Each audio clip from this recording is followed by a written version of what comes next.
naman sa ating Usapang Riders, napakapalad natin ngayon na makapanayam ang isa sa hinahangaan at ginagalang na opisyales dito sa Marikina. Pinakikilala ko po sa inyo ang Chief of Police ng Marikina, Police Senior Superintendent Vincent Sabon Calanoga. Magandang hapon po. Magandang hapon po sa inyo, Chris, Oliver, and Irene. Marami tayong kaibigan, sir, na natutuwa at naniniwala sa advokasya ninyo dito sa Marikina. Karamihan kasi sa mga nangyayari sa atin ngayon sa riding community, minsan kasi naididikit tayo dun sa riding in tandem or criminals in motorcycle. So, sir, ano bang pananaw nyo regarding dun sa riding in tandem yan? Nung dumating ako dito sa Marikina City, medyo problema yung tawag namin sa PNP, motorcycle riding criminals. Mas alam ng mga tao na riding in tandem. But with the help of the motorcycle riders dito sa Marikina, unti-unting nabawasan at sa ngayon hindi na masyadong problema yan sa ngayon. Although meron pa isa-isa pasulpot-sulpot na gumagawa ng krimen gamit ang motorsiklo, pero kaagad din naman na-check. Dahil meron kami pinapatupad dito na peace and order campaign na ang tawag namin ay bantay lahat bantay, at ini-involve namin lahat ng sektor. Mga estudyante, mga businessman, motorcycle riders, at suportado naman ito ng ating local na pamahalaan. Kaya unti-unti nakakamit natin yung objective natin. Doon sir, dun sa bantay lahat bantay, ito ba yung parang Citizens Crime Watch? Parang ganon po yung tema ng inyong pong programa na yun. Tama. Ini-involve natin lahat ng mga tao, lahat ng individual. Dapat malaman nila kung anong nangyayari sa kapaligiran, alam nila kung paano makakatulong, alam nila kung anong gagawin, at saka kung sila'y nabiktima o sila'y witness sa isang pangyayari na krimen, alam nila kung kanino magsusumbong, alam nila ang ating mga contact numbers. At malaking bagay ang nagagawa dito ng ating mga motorcycle riders kasama ng ating mga tricycle drivers. Kasi madalas sila yung nasa lansangan eh. Sa tulong nila, malaki ang ibinaba ng street crimes dito sa Marikina City. So, ano pa po ba yung iba ninyong proyekto para panlaban po sa krimen? Kumbaga, hindi po nakakatapak karapatan sa mga katulad nating riders. Kasi may mga ordinansa na alam naman natin na minsan para lang maipatupad nila, naipapasan po sa mga katulad po nating nagmumotor. Dito po sa Marikina, mukha po yatang wala pong ordinansa dito na against sa ating mga nagmumotor. Ano po ba yung mga project ninyong katulad ng mga ganyan? Sa amin naman hanggat maaari ayaw namin magdulot ng inconvenience sa mga motorcycle riders. Ituloy-tuloy pa rin natin yung ating checkpoint. 24 hours yun na ginagawa dito sa Marikina. At alam naman natin lahat na nakatulong yun para mapababa yung insidente ng motorcycle riding criminals. At hindi lang yan, pati sa carnapping of motorcycles, bumaba din dahil sa mga checkpoints na yan. Siguro sa ngayon, sapat na yun. Kung magkaroon siguro ng problema ulit sa motorcycle riding criminals, siguro makaisip tayo ng paraan na hindi naman magiging agrabyado ang ating mga motorcycle riders. Speaking of motorcycle rider, alam nyo ba na si Sir isa ring batikang rider? Hindi lang pulis, no? So sir, pwede ba naming malaman yung konting history ng iyong pagiging rider? Kailan ka nag-start mag-ride, sir? Actually, nung tinyente pa ako, nagmumotor na ako. Wala na yung taon, sir.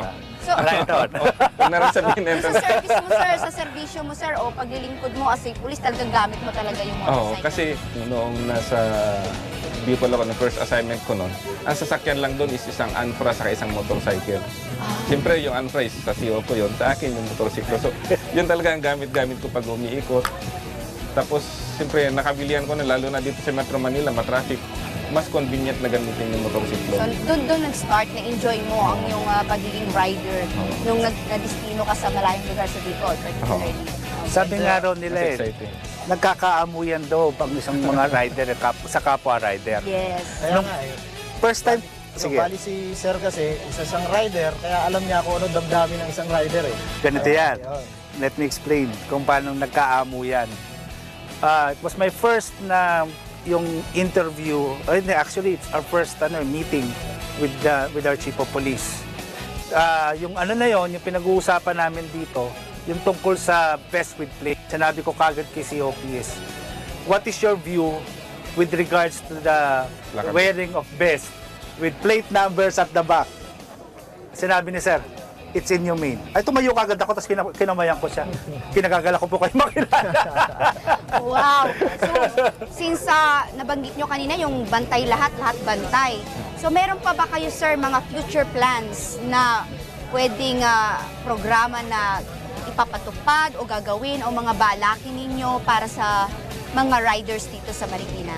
Any future plans para sa kanila? Isa sa mga ginawa na namin yung police operation na one time, big time, na kung saan malaki ang operation yan, na kung saan gagalugarin yung isang area na pwede matatagpuan yung mga kriminal.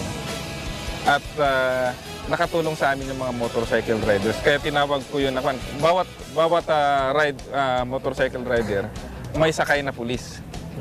May backride na pulis papunta doon sa area of operation. Naka-helmet yun, sir? So, Naka-helmet. parang biglaan yan, sir, biglaan. Tinatawag namin yun na motorcycle drop. Kasi sa Army meron silang airdrop, yung mga naka-parachute. Dito naman sa amin, meron motorcycle drop. Wow, Ambush, galing sir, no? Wala kasama ako ng isa nun. May element of surprise kasi yung ginagawa natin operation. So hindi akalain ng mga tao na mga pulis yung dala ng mga riders natin. They're not wearing their uniforms. Naka-uniform yung mga pulis, pero since motorsiklo, kasi mas common na nakikita yung mga pulis na naka-mobile car eh.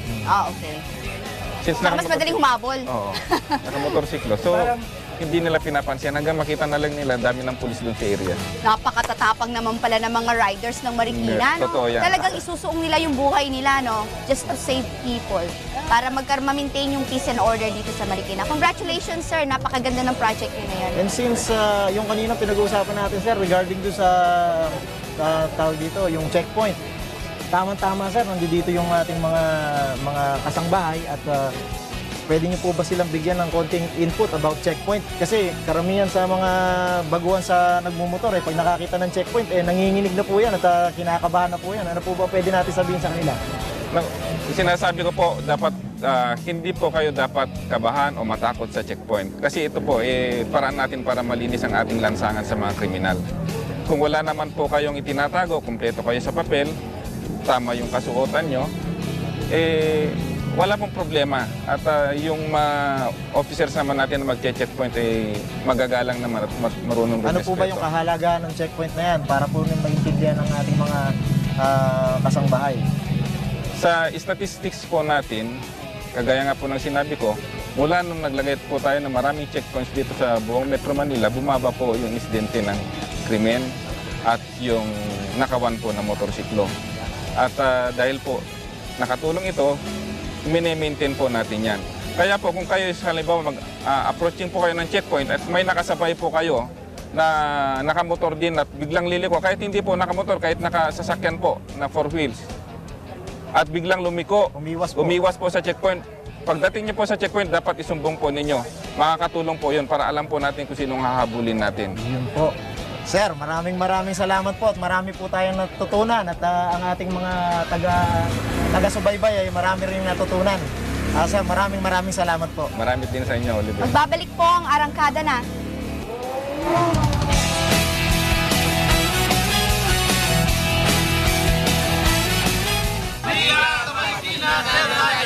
Please watch Arangkada na every Monday, 5 p.m. at UNTV, your public service channel.